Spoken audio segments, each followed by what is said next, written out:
Hi there, welcome to Active Intelligence. I'm Aaron Ironside. I hope you'll join me for the next half an hour or so as we take a look at issues that often are controversial in 2021. Certainly the offer is some balance rather than bias. You're going to hear some points of view that you don't normally get access to in the mainstream. The mainstream media seems to have it in for Christians, for example. Certainly many Christians feel like they are under the spotlight and not in a nice way. We'll take a look today at faith in the spotlight on Active Intelligence.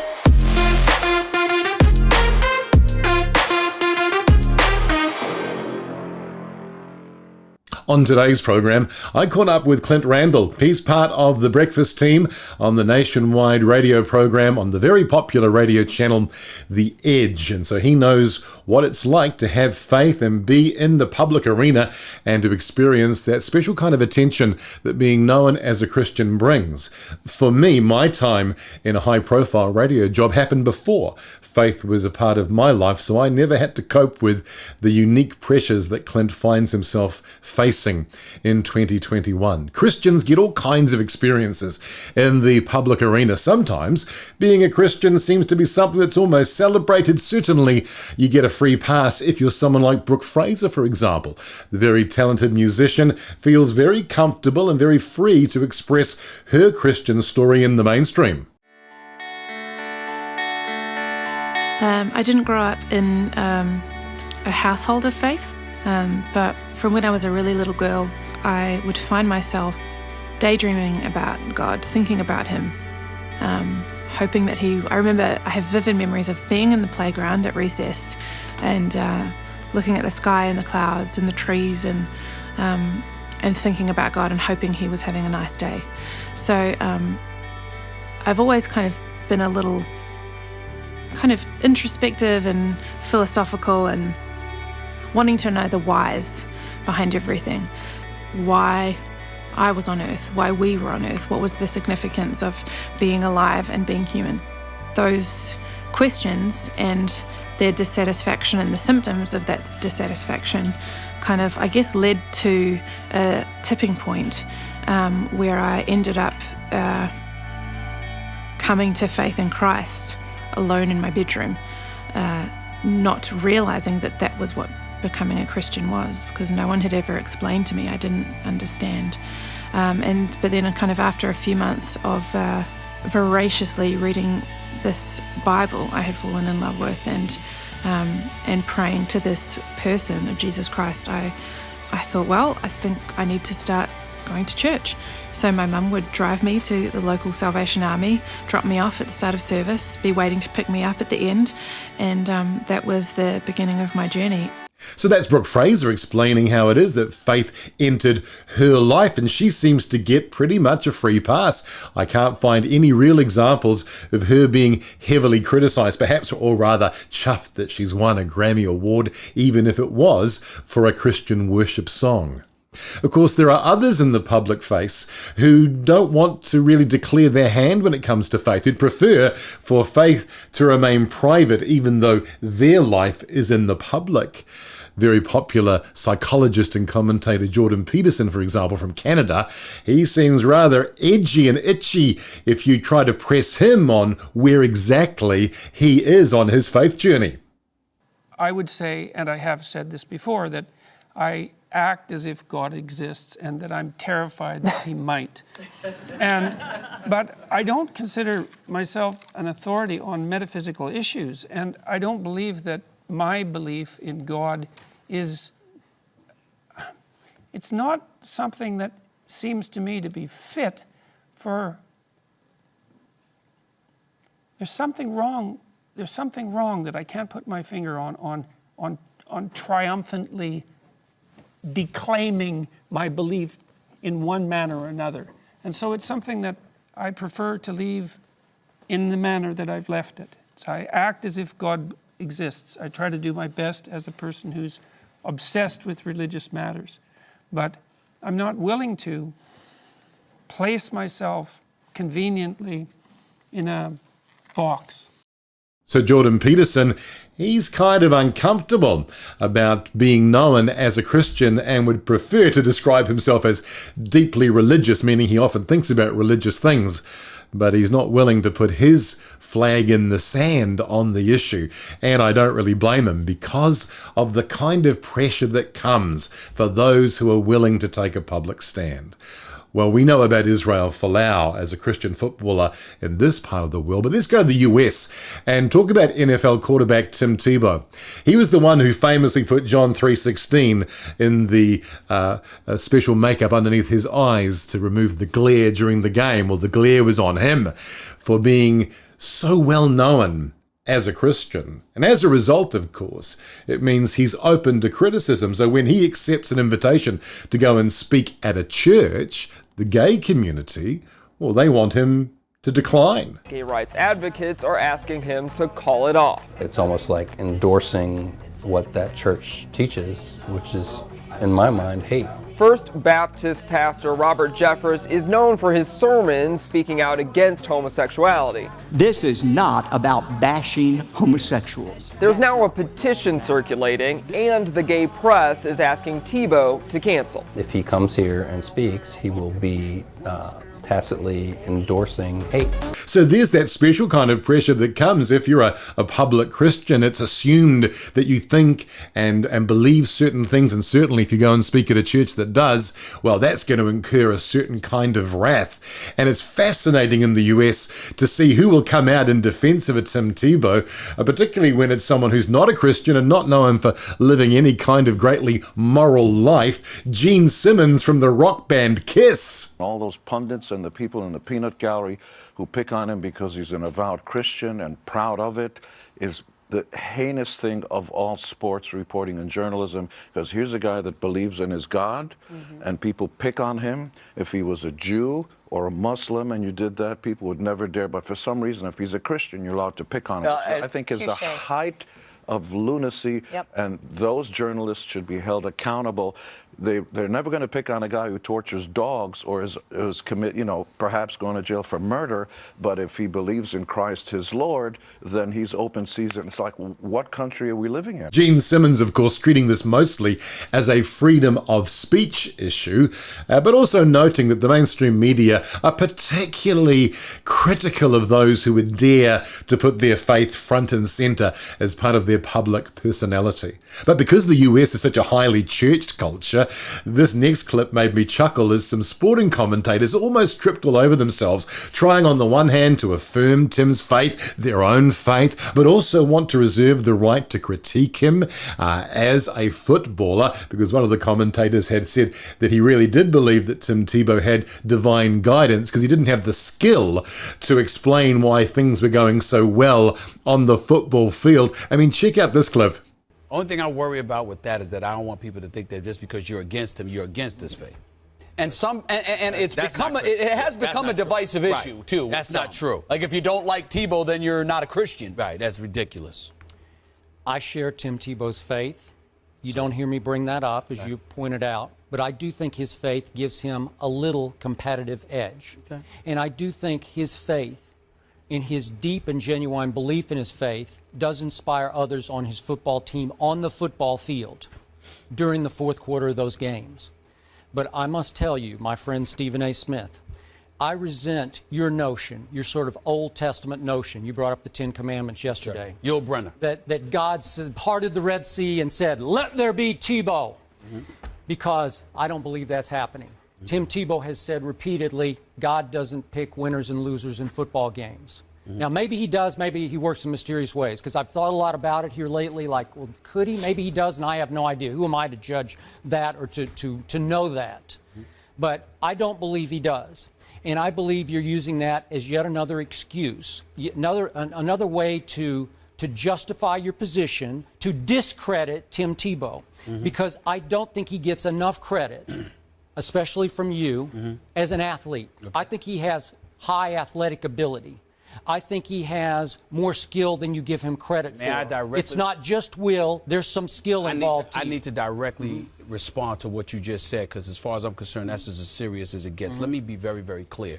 When I'm getting on somebody, I don't bring religion into the equation, and I would never do that to any human being. I'm a Christian man. But you did. Let me finish. I'm a Christian man. I'm a God-fearing individual, just like you are. Just because we don't wear it on our sleeve on the set of First Take doesn't mean that we don't feel that way. Fair enough. What I am saying to you is that as you look at him, I think he is so limited as an NFL quarterback that I point to the fact that when I see what I saw this past Sunday, and when I see what I saw over the course of the 8 games that he started, the way he played against Miami and how everything suddenly fell apart as everything was going together, you are seeing unconventional things happen in a conventional game when this man is on the field. So I brought that up to juxtapose that to everything that we have come to see over the course of decades in the NFL, and I challenge it from that perspective. Okay. I am not disrespecting him.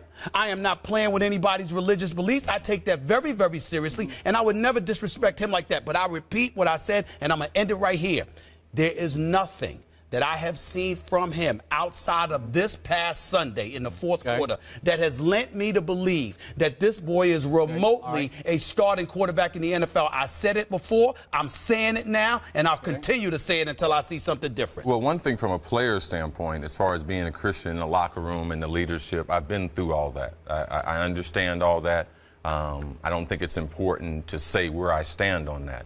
As far as him having an advantage, being a disciplined Christian, he should have an advantage as far as the way he's going to treat his body, the way he's going to treat his teammates, the way he's going to treat his job, the way he's going to treat fans, kids, his image and everything. All those things, they should lead to him being a great football player. But this is about skill, man.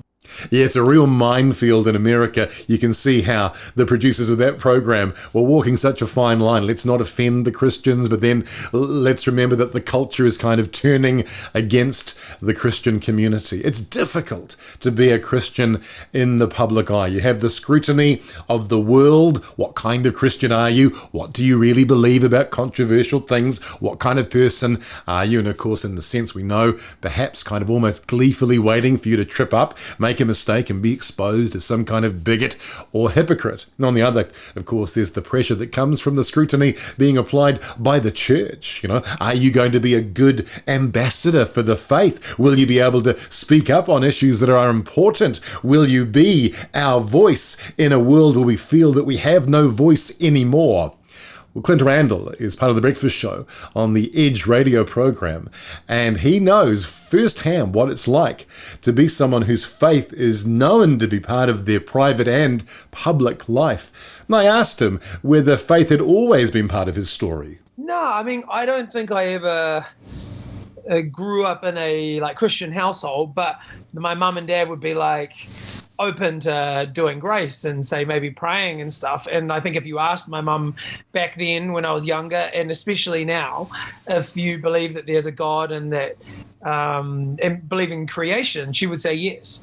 But I actually became a Christian when I was 18. So we just finished school and was sort of looking to see what I was going to do with my life going forward into uni and stuff.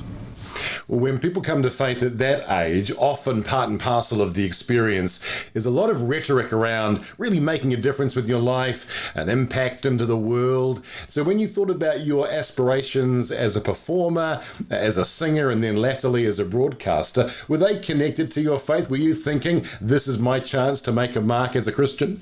No, I mean, well, for me, it was all, I always thought, it seemed like people who became Christian later in life were searching for something, like they were missing something in their life. Whereas I was quite privileged in the way that I was brought up, and I wasn't really searching for anything. Life was pretty good. I just finished school, and I ended up going to this place where we go all the time, and we're going this year for Christmas up to the Kaiwi Lakes, and there was an outreach group there, and they were talking to me. Bless this one guy. 5 days of questions every night. I came back and he was oh, this guy's back again, probably. And eventually he was like, let's just pray that God would reveal himself to you in a way you would understand, and not that you're becoming Christian. Don't freak out. It's fine. So I was like, okay, I'm down with that. If he wants to show up and I can't explain this, this God that's showing up in my life, then cool.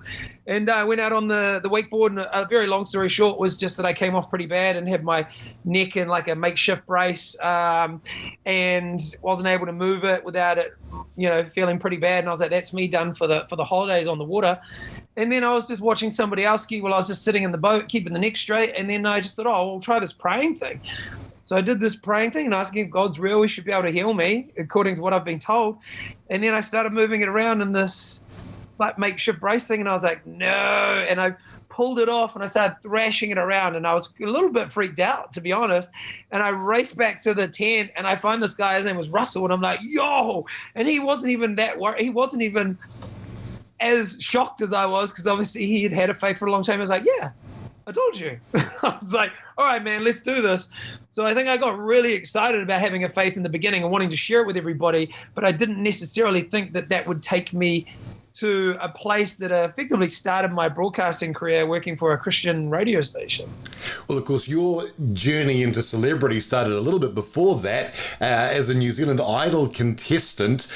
Tell me about your journey as a performer. Have you always had a mic in your hand? Have you always been in the spotlight? No, I mean, yeah, so the New Zealand Idol thing, the year that I ended up making it, so I was 21, I'm 36 now, so 15 years ago, it was like I'd already auditioned to go on New Zealand Idol probably 2 years prior and had missed out on both times. And then the third season of New Zealand Idol, I was like, I'll give it one more go, and then if I don't get through, I'm going to take the hint. And then the weird thing was, is as I started to go through, I was like so shy that I wouldn't even let my family listen to my auditions for the song I was going to go up on stage and perform in front of however many people. And I'd make them sit on the couch with like blankets and cushions over their face so I couldn't see their expression to see if they loved it or hated it. And it probably was, considering now the area that I'm in, it was probably like a trial by fire, never having done anything like that before, to being on this stage and singing in front of thousands of people and doing a very vulnerable thing as well, like singing if that's not something you've ever done professionally. So, and then by chance, one of the judges on the show was a radio DJ, shock jock, on ZM at the time, Ian Stables. And I got a contact through him. I was studying radio at the time, so I started doing some promo and stuff, and that's sort of what really pushed me into this this area, I suppose, of getting into broadcasting.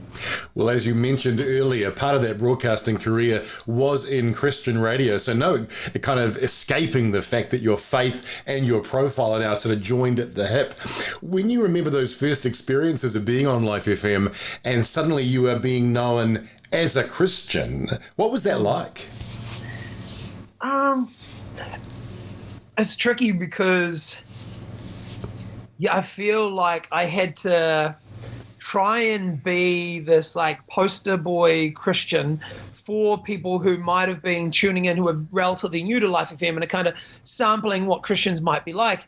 And I was relatively new as a Christian myself, and also the responsibility of trying to be that person for everybody that listened was kind of overwhelming for me. And I actually remember when I left, I remember getting a smack on the hand a couple of times with them being like, you can't say that, it's Christian radio. I'm like, oh, really? Oh, okay. And no one Christian is the same as the next, right? So what one person finds is funny or appropriate for Christian radio, someone else is going to find really offensive, and you shouldn't be saying that. So it's really hard trying to find a way to impress and please everybody. And I do remember when I left Christian radio and I actually was working on a very different show, and what I was allowed to do, it felt like all of a sudden the paddock that I was allowed to run around and have fun in all of a sudden was so much bigger in terms of what I was allowed to do and say.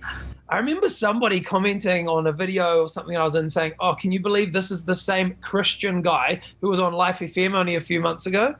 And so I really felt like I'd sold out when I left. But I think I just realized that I was probably a far more conservative version of myself at Life. And then I was a different version of myself on the new station that I'd started at.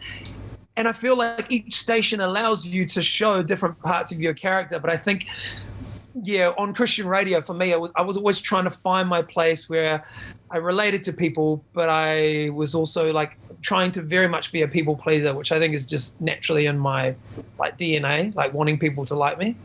So it's kind of funny, these two worlds. On the one hand, you're celebrated for being a Christian at Life FM, but that means kind of rein yourself in a little bit.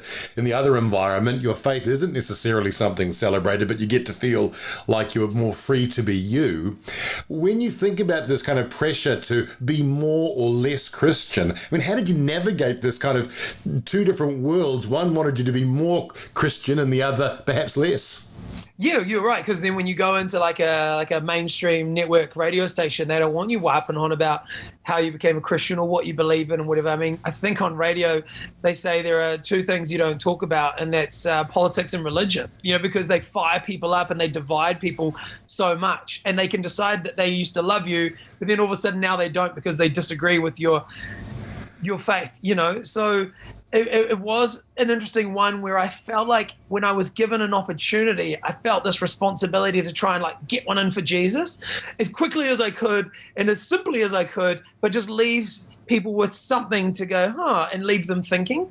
And I think it was when finally my wife's granddad, who's been brought up in the church his entire life, I thought he would be the person that would come down on me and be like, you've been put in this place to be a light and to, and whatever. But instead, he said the complete opposite. He's like, it's not your responsibility to like bring them to the Lord. He's like, it's just your responsibility to just be you. And through being you, hopefully people will be able to see that there's something different. They want to find out more, and then they go on their own journey, and that's up to them and God.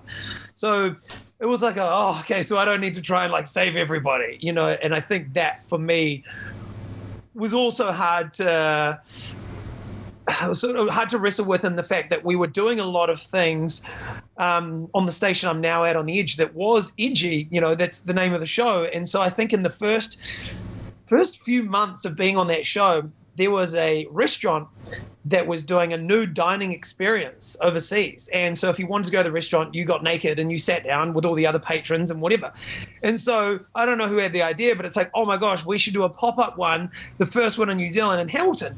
So all of a sudden it's like, all right, I guess my mission is to show I'm a part of this team, and I'm not a prude, and that I can get naked and have fun and whatever. But for some people, that was a very different version of who they might have known me to be on Life FM. So I always felt like I wanted to have fun. I wanted to be a part of the team. But I also felt like questioning whether I was being a sellout at times to what. Or I just wondered if I guess Jesus was looking down and going, you've changed, mate. Or if he was like, no, you're all good, have fun. Christians are allowed to have fun too. We're allowed to laugh at our own expense sometimes. And I wondered if I justified the line I crossed to be able to keep doing it, or whether I was being too hard on myself and I just needed to just have a little bit of fun and not worry too much about this responsibility that maybe I was just putting on myself. Have you bumped into the line, though? Have you found the request where suddenly you were like, that's just one step too far, that's definitely out of bounds for me?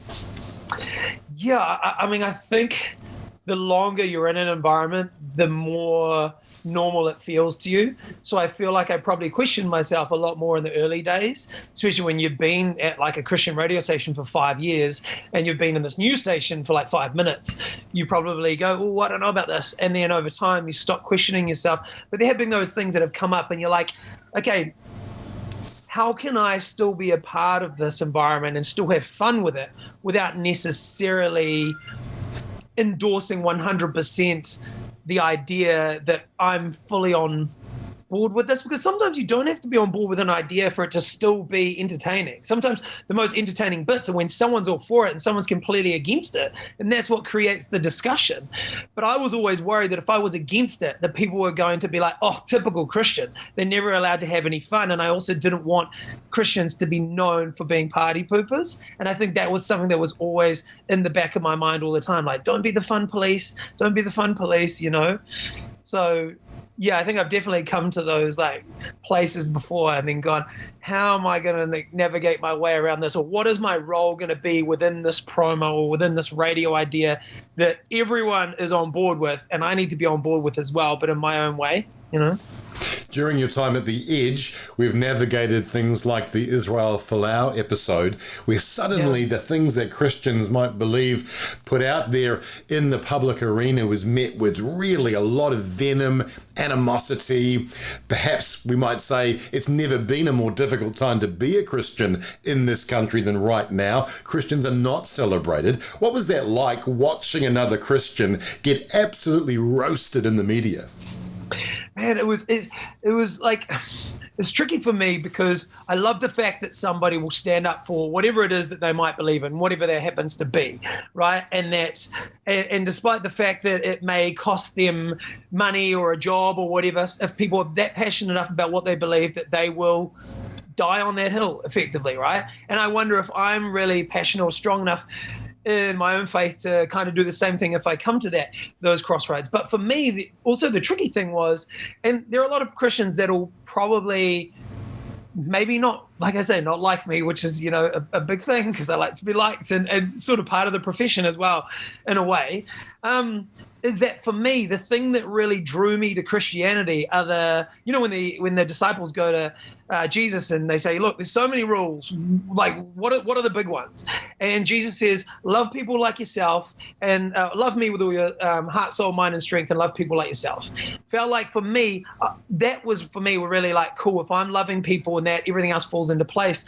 So when Christians, especially, or Israel Folau was being thrown under the bus for these views, I was kind of like, well, I don't have these same views as Israel Folau. And there might be some Christians going, well, you should because you're a Christian, and they might pull out some Bible verses. But I'm like, yeah, but I have a faith, and I believe that Jesus died for my sins, and I love what Christianity represents, that we love everybody.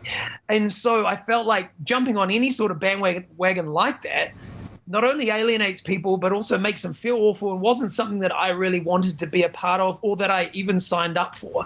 So there are some people that I caught flack for when that came out because, I had pretty much in a roundabout way said that because it came up going, well, you're a Christian, Clint, is this what you think? Because of course I'm going to get asked on a show where I'm a Christian that this guy is a Christian says this, you're a Christian, so do you also think that? And honestly, I didn't. Like, I was just like, no, I don't think that we should be making people feel like this. And then you get people saying, love the sinner, don't love the sin. And you can get all caught up in those things. And so for me, it was just something that I copped a bit of flack for being lukewarm, effectively, from a lot of Christians saying you're kind of like picking the bits you like and getting rid of the bits you don't. And I was like, no, I just want to be part of a faith that I'm proud of being a part of, that loves everybody. And sometimes I think we complicate it and going, you're not doing this right and you're not doing that right. It's like, no, none of us are doing any of it right. That's the point, right? That's why Jesus died for us.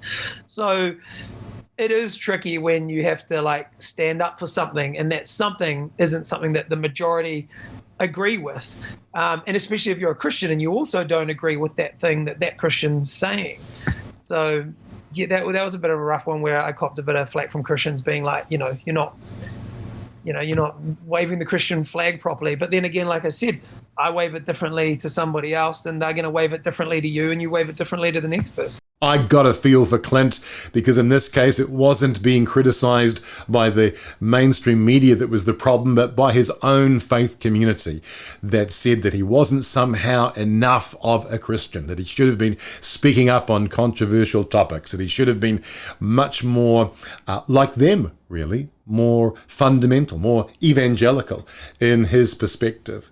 And I feel for people who have a faith in the public space right now because the pressure is coming from both sides. So let's try and undo a little bit of that pressure. Firstly, from the church. Hey, let's remember that if you happen to be famous and a Christian, that doesn't mean that you're a mature and experienced and knowledgeable Christian. It doesn't mean that you necessarily have come to understand or agree with everything that Christians value and believe yet. And it certainly doesn't mean that you're a spokesperson for the faith. No, you speak for yourself. Clint's an entertainer. He's not a pastor. He's not a church leader. He's not speaking on behalf of Christians when he speaks. He speaks on behalf of himself. And in a sense, we just have to live with the fact that he can only express the faith he does have, not the faith we wish he had or would like him to have. We just ask him to be honest, to be transparent, to be vulnerable, to be authentic. I think that's a good starting point because we could understand a certain kind of pressure either to dial up or dial down certain beliefs or attitudes in order to please others. Surely we want our Christian famous people, our faith famous people, no matter what kind of faith it is, just to be authentic, to feel that it's okay to be honest about where you're up to, what you think, and what you believe. Of course, in many respects, what he thinks and believes about controversial topics is irrelevant. He's an entertainer. He's not a politician. He's not a lobbyist. Does it really even matter? And with respect to the scrutiny, of course, that he experiences potentially from the mainstream media, can I say to those who find themselves in those positions to play fair, to not try and catch Christians out. Look, it's tough enough to have a faith. It's tough enough to make sense of the world and to live according to your values, no matter what those values are. Every human being is struggling to live out their values perfectly. And if someone isn't being put forward as an ambassador of the faith, if they're not a spokesperson for a group or for a church, don't make them one against their will. That's not fair. That's not where they're up to, and that's not why they're famous. Faith in the spotlight can make us squirm. And I think if we're really going to follow through this cultural value of tolerance, surely that includes tolerating the fact that we're all on our own journey. And if our journey includes faith, then we are believing and learning and growing on our own special, unique story, and we don't need to impose pressure, good, bad, or otherwise, on anybody. Have you been put under special pressure because you're a Christian? Has that pressure appeared at work where you've been asked to do something that really cuts across your values? How did you cope with that? Love to hear from you. You can get in touch at the website activeintelligence.nz. Of course, you can subscribe as well. I'd love for you to do that. That way we'll send you every episode of the podcast direct into your inbox. Make sure you share this podcast with someone. We'll catch you next time on Active Intelligence.